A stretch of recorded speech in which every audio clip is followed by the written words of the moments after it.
విధి ఆడిన ఆటలో దూరమైన ఈ అక్కా చెల్లెళ్లను కాలం మళ్ళీ ఎప్పుడు కలుపుతుంది? జానకి పరిణయం మీ ఈటీవీలో.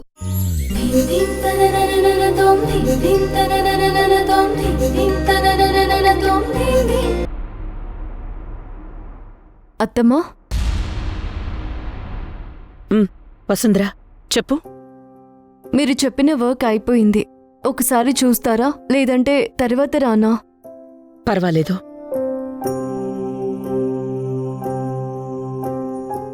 ఈ హైవే ప్రాజెక్ట్ మనకి రావడం చాలా ముఖ్యం. మన దగ్గర పనిచేసేవాళ్లు సేఫ్గా ఉంటారు. అలాగే కొన్ని వందల మందికి మనం పని కల్పించబోతున్నాం. ఇప్పుడే డిస్కస్ చేద్దాం. అమ్మా, పిలిచావంట? నన్ను పిలిచావని మేనేజర్ చెప్పాడు. ఇక నుంచి తన్ని మేడం అని పిలవమని చెప్పు వసుంధరా.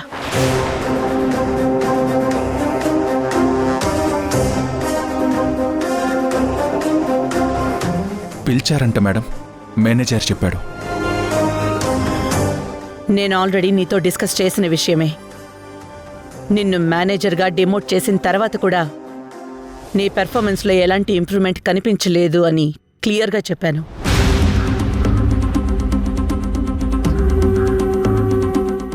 ఈ ఇంట్లో నిన్ను భరించినట్టు కంపెనీలో భరించడం చాలా కష్టం. ఇప్పటి వరకు ఏ విషయంలోనూ నిన్ను నువ్వు ప్రూవ్ చేసుకోలేదు. నన్ను నేను ప్రూవ్ చేసుకోవడానికి నాకు ఏ అవకాశం ఇచ్చావని?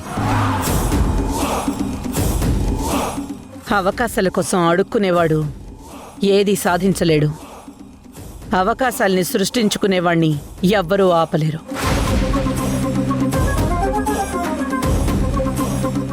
నేను వసుంధరకి ఎలాంటి అవకాశమూ ఇవ్వలేదు. అయినా తన సందర్భం వచ్చినప్పుడల్లా ఏం చేయగలదో నిరూపించుకుంటూ వచ్చింది.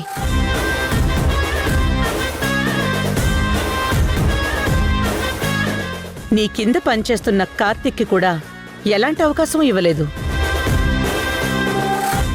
తను కూడా నేను హైవే కాంట్రాక్ట్ ప్రాజెక్ట్లో ఇన్వాల్వ్ అవుతాను, నన్ను పంపించండి అని అడిగి మరీ ఆ పని చేస్తున్నాడు. అందుకే తనని ప్రమోట్ చేసి నిన్ను మళ్ళీ డిమోట్ చేస్తున్నాను. ఇక నుంచి నువ్వు మేనేజర్గా కాదు, ఎగ్జిక్యూటివ్ పొజిషన్లో పనిచేస్తావు.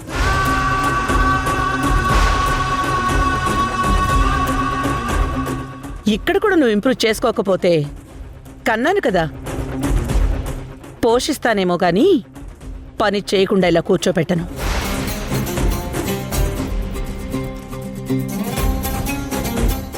ఆఫీస్ బాయ్ పొజిషన్లో ఉంచడానికి కూడా ఆలోచించను. గుర్తుపెట్టుకో. ఇది నిన్న మీ మీద అరిచినందుకు రివెంజా? కక్ష సాధింపు చర్య అంతేనా? నేను కక్ష తీర్చుకునే అంతలా ఏం సాధించలేదు. ఒకవేళ మేనేజ్మెంట్ డెసిషన్ నీకేమైనా ప్రాబ్లం అయితే ఈ ఆఫీస్ నుంచి రిజైన్ చేసి వెళ్ళిపోవచ్చు.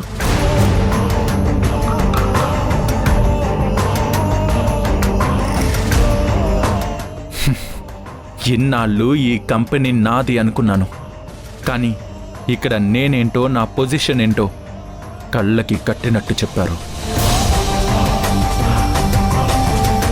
చూస్తాను ఈ వసుంధర, ఆ కార్తిక్ ఈ కంపెనీని ఎంతవరకు లేపుతారో. వీళ్ళని నమ్ముకొని మీరు ఎక్కడి వరకు వెళ్ళగలరు?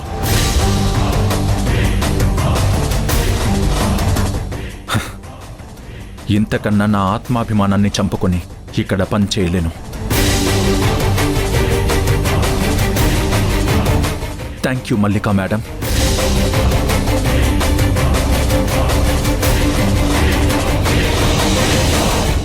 Mister Dhruva Pratap, mister Dhruva Pratap, mister Dhruva Pratap, mister Dhruva Pratap, mister Dhruva Pratap, mister Dhruva Pratap.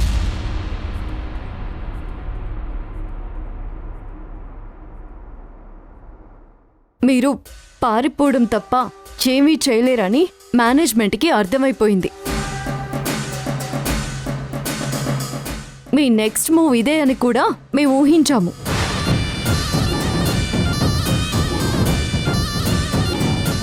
వెళ్ళాలనుకుంటే హ్యాపీగా వెళ్ళండి, కానీ వెళ్లే ముందు నేను పర్ఫామ్ చేయలేకపోతున్నాను అని రిజిగ్నేషన్ లెటర్ రాసి మీ ఓటమిని ఒప్పుకొని వెళ్ళండి.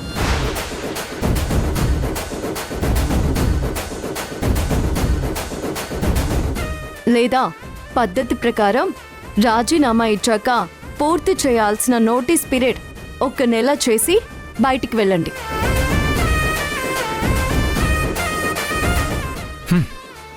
వెళ్తాను. కానీ ఈ నెలలో ఇక్కడ నేనేమి చేయగలను చేసి మీ అందరికీ సమాధానం చెప్పి వెళ్తాను.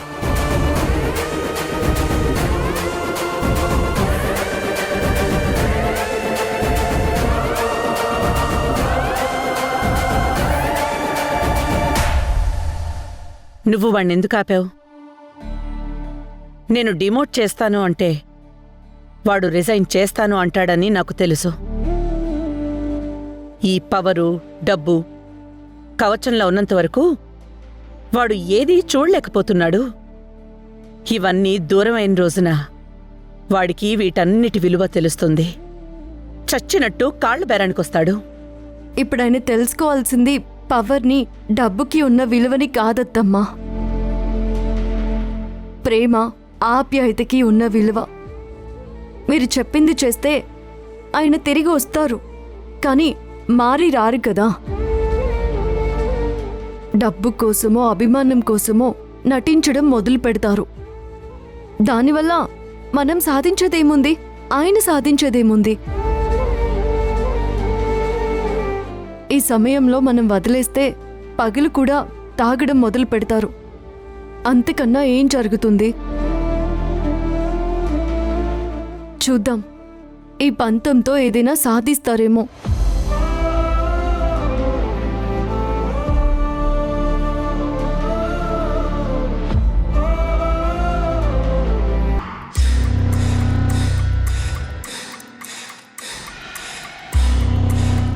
ఆ వసుంధర పరీక్ష రాయకూడదు అని ఎన్ని ప్రయత్నాలు చేసినా ఆపలేకపోయాను.